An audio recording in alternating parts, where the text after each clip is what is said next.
A very good day to all of you. So today we are going to talk about non-Mendelian inheritance. Some of the types of non-Mendelian inheritance patterns will be discussed, and some other patterns will be discussed in the subsequent lecture.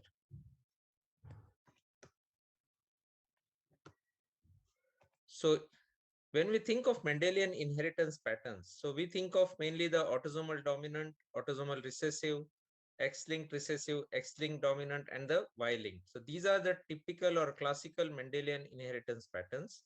And whatever does not conform to these classical inheritance patterns are classified as non-Mendelian inheritance, which can involve the diseases occurring due to genetic imprinting, uniparental disomy, mitochondrial inheritance, digenic, triallelic inheritance, oligogenic inheritance, or the triplet repeat disorders, then polygenic inheritance, mosaicism. So various different mechanisms are there by which diseases can happen, and they do not conform to the typical Mendelian inheritance patterns. So today we are going to talk about different phenomena which are associated with non-Mendelian inheritance. So these are the various phenomena that we are going to discuss, as well as we'll discuss in detail about the different non-Mendelian inheritance patterns like the mitochondrial inheritance and the oligogenic, digenic, and triallelic inheritance. So let us begin with understanding what is the basic principle or the basic premise in Mendelian inheritance. So Mendelian inheritance is based on the principle that there is a single gene, there is a single mutation, and it leads to a single disease. And this is classically seen in patients with sickle cell anemia, where there is a single gene, that is the beta globin chain gene. There is a single mutation, that is a GAG to GTG mutation, which changes valine to glutamic acid, and that leads to a single disease, that is sickle cell disease. So this is one of the few diseases which follows the typical Mendelian pattern, where throughout the world, any patient with sickle cell disease will have the exact same mutation in the exact same gene. And this is the classical Mendelian inheritance pattern that we can talk of. However, in practice, we now know that very few diseases follow this classical Mendelian inheritance pattern, and a lot of diseases are inherited in a non-Mendelian pattern, and we need to keep this in mind to be able to do genetic diagnosis and genetic counseling for these diseases. So when will you call something as non-Mendelian? So typical Mendelian inheritance patterns are the autosomal dominant, where the characteristics are that the disease is transmitted vertically from one generation to another generation. Both males and females are equally affected, and the recurrence risk is 50%. So that is the autosomal dominant inheritance. The autosomal recessive inheritance is classically associated with multiple people affected in the same generation, with parents not being affected. And again, males and females are equally affected. As opposed to this, in the X-linked inheritance pattern, the females are unaffected, mostly the males are affected, and it's a crisscross kind of inheritance. So whenever a disease does not follow any of these classical inheritance patterns, or whenever you find different variations in a single gene cause different diseases, or variations in different genes can cause same phenotype or disease, every person with same variation may not manifest the disease, different patients with same variation may have different disease severity, or the disease may become more severe with successive generations. All these kind of phenomena do not conform to the classical Mendelian pattern, and hence these are all called as non-Mendelian inheritance patterns or non-Mendelian phenomena. So let us discuss each of these phenomena using examples. So the first phenomenon is what is seen here. So this is the autosomal dominant disorder, and we can see here this person is affected and this person is affected. However, by the classical Mendelian inheritance, we would have expected this person to be affected for passing the gene mutation to the next generation. However, clinically this person is not affected. That means there is skipping of generation, and this phenomena is called as penetrance. So penetrance is defined as probability that a gene will have any phenotypic expression at all. So it is a all or none concept. We cannot say that there is mild or severe penetrance. It's a penetrance present or penetrance absence. So here you can say the disease is non-penetrant in this particular person. So in population, we calculate it by looking at the percentage of people with a particular genotype who are actually affected at least to some degree. So we should remember that penetrance is always calculated in population and not in a family.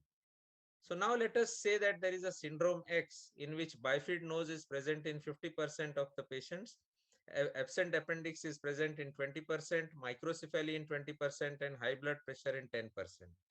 Now, in this scenario, if we go in a field and try to look at penetrance of the disease, if we do a field study without any instrument with us, then we can only identify the bifid nose. We cannot identify the other features. So we will say that the penetrance is 50%.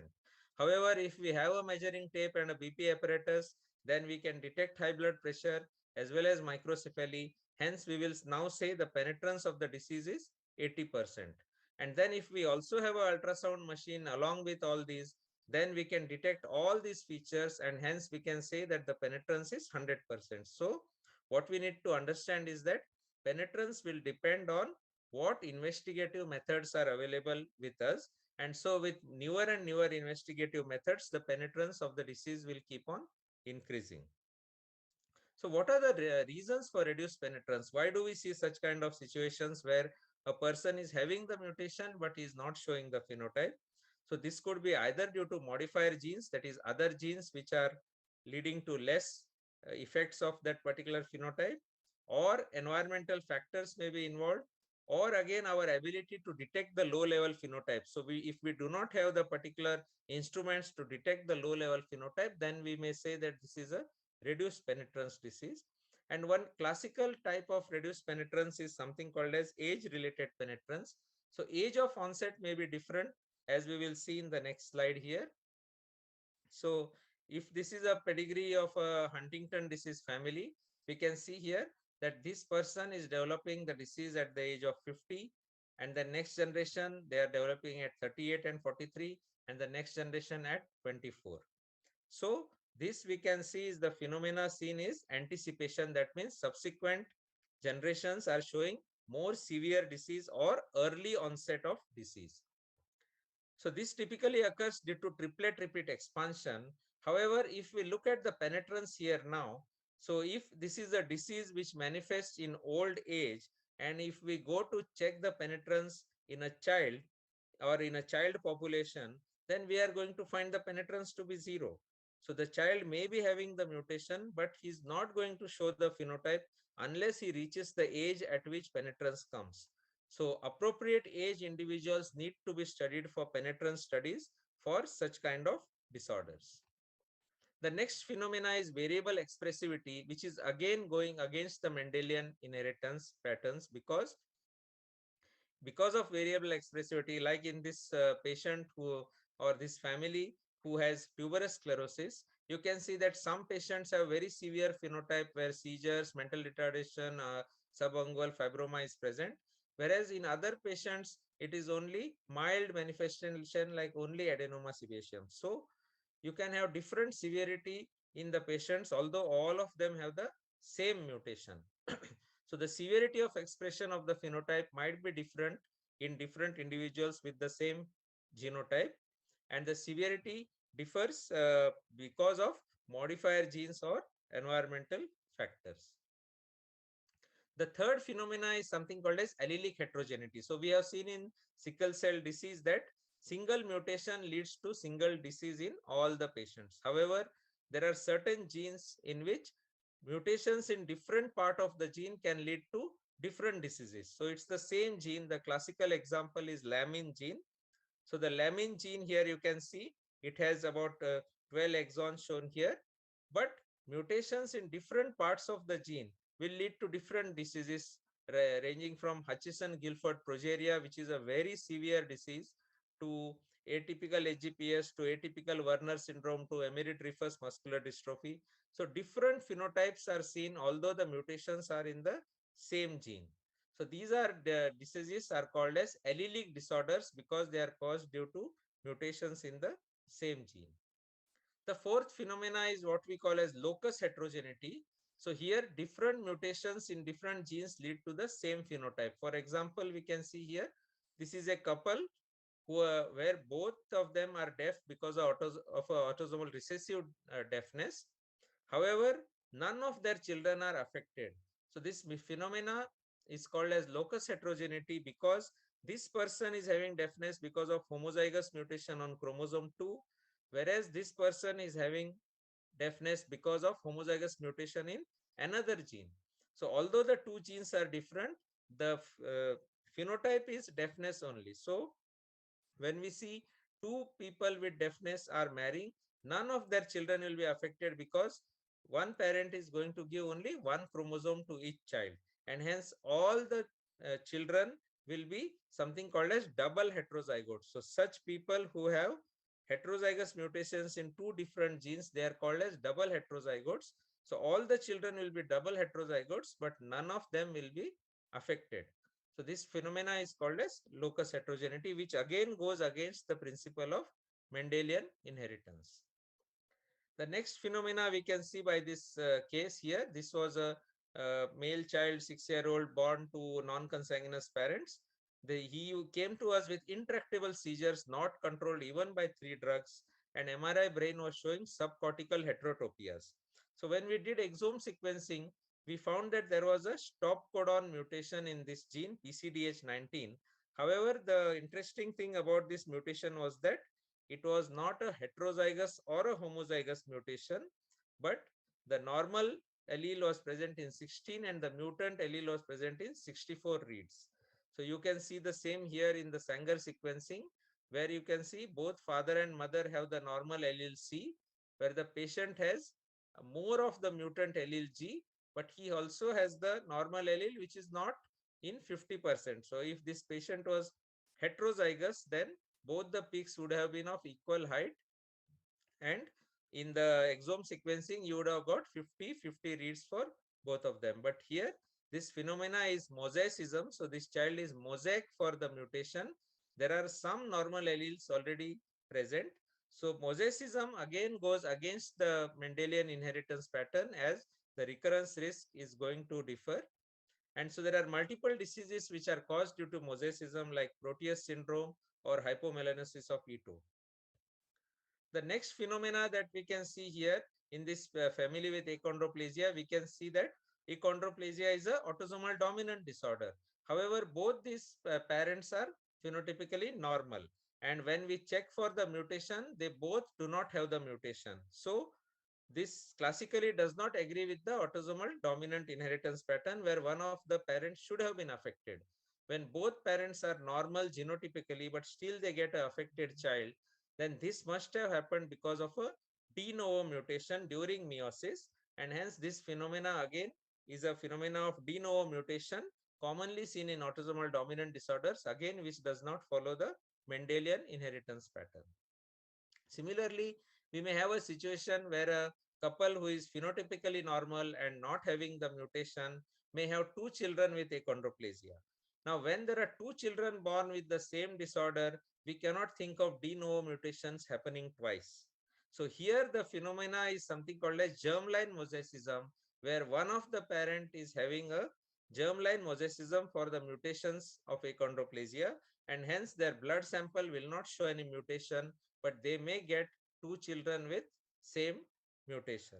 So in this way, this is very important to keep in mind, because if there is an autosomal dominant pedigree like this and we think of de novo mutation, we cannot say that there is no risk of developing this disorder in the next pregnancy. Every pregnancy prenatal diagnosis needs to be done because of this phenomena of germline mosaicism. The next phenomena is sex limited phenotype. So here we should remember that there are certain organs like uterus and ovaries which are not present in males. So any disease related to this particular organ, even though the mutation is present in males, it is not going to manifest. Similarly, hairy pinna is a Y-linked trait, and hence since females don't have the Y chromosome, again this manifestation will not happen in the females. Similarly, there are certain traits which are sex influenced. That means they're influenced by hormones. And a typical example is male pattern baldness, which is seen only in males and not seen in females. So these were the various phenomena that we see because of non-Mendelian inheritance patterns. Now let us see some other types of inheritance patterns which again do not follow the typical Mendelian inheritance pattern.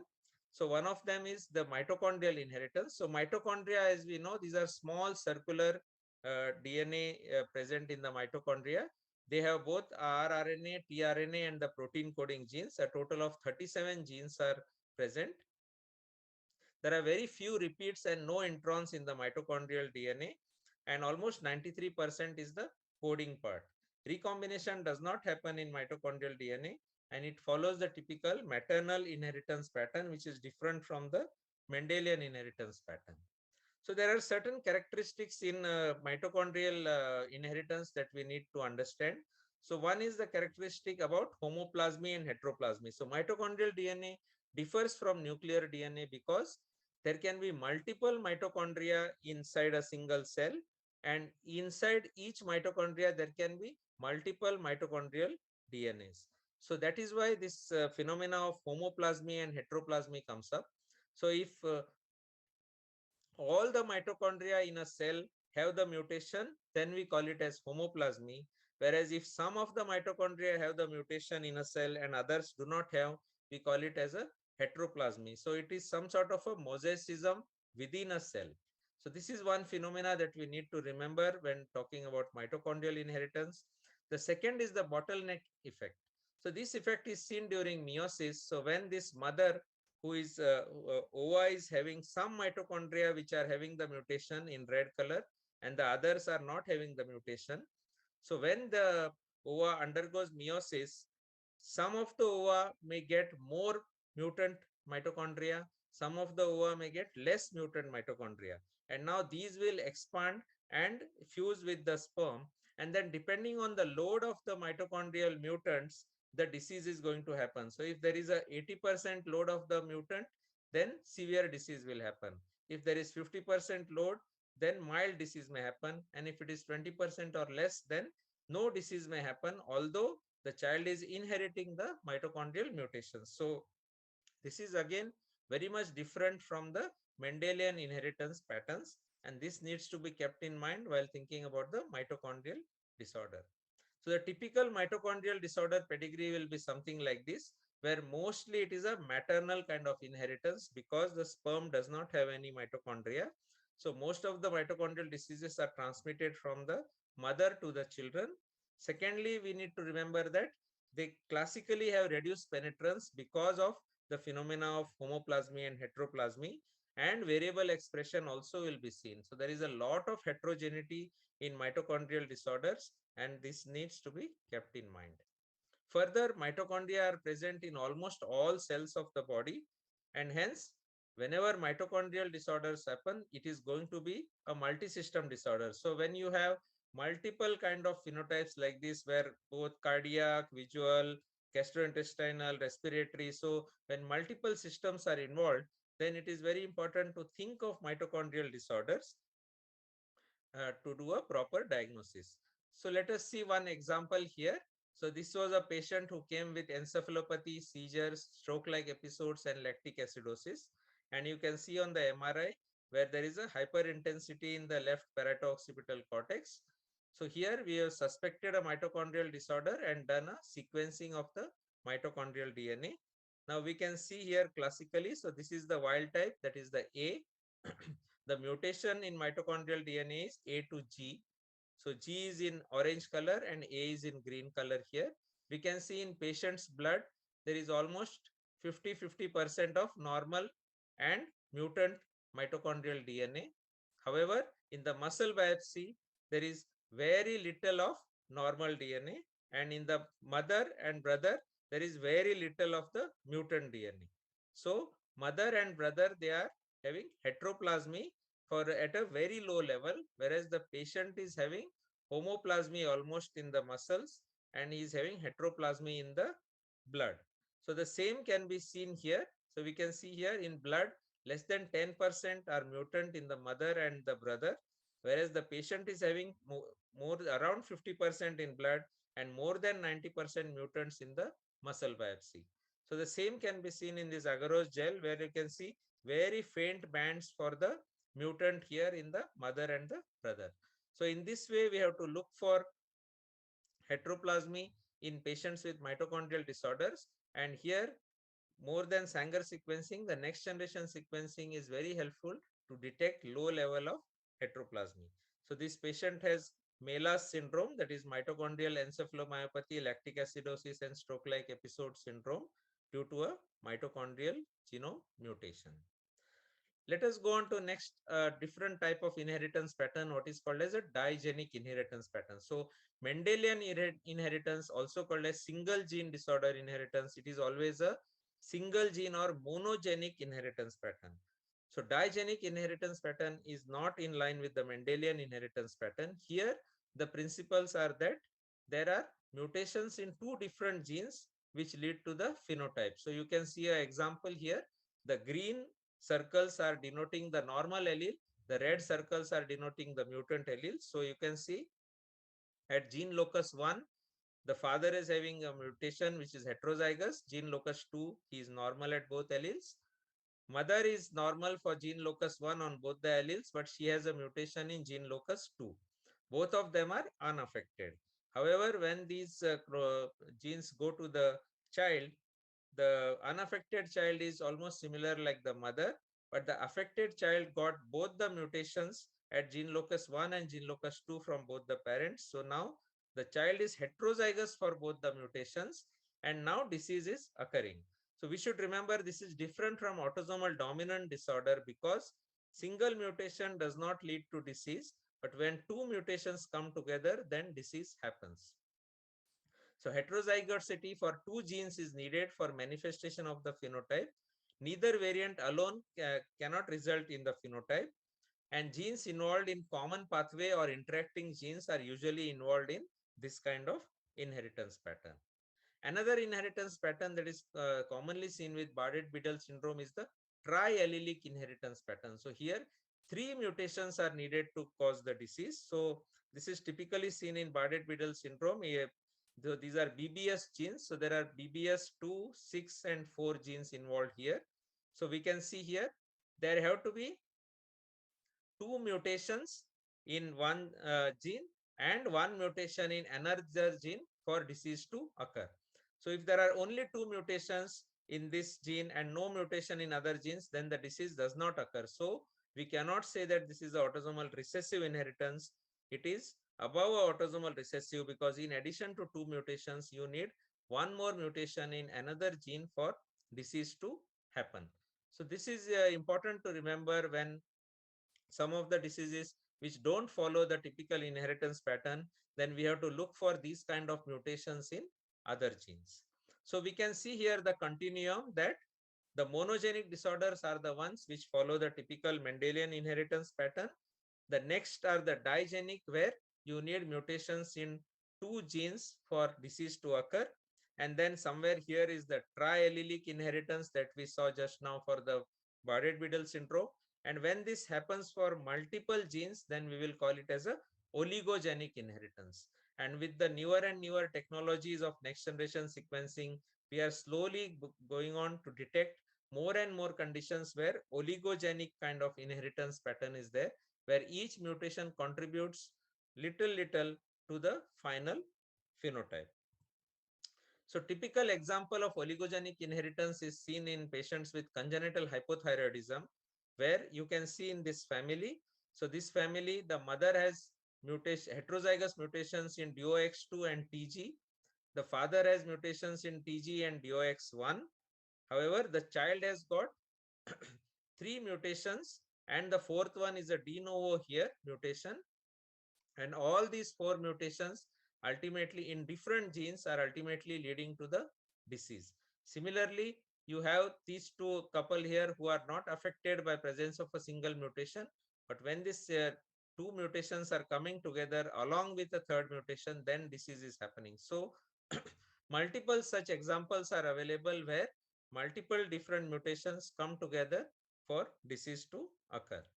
So in summary, we have to remember that classical Mendelian inheritance patterns are seen in very few genetic diseases. Many of the single gene disorders exhibit non-Mendelian inheritance patterns due to different mechanisms that we have discussed. And we need to keep this in mind whenever we deal with these disorders. and availability of modern next generation sequencing based analysis tools are helping us to elucidate many of these oligogenic disorders, and many more in future are likely to come up with the oligogenic phenomena. So I hope we are all clear about the various non-Mendelian inheritance patterns. And now you can take up the questions which follow this presentation and go back to the presentation if you have any doubts. Thank you.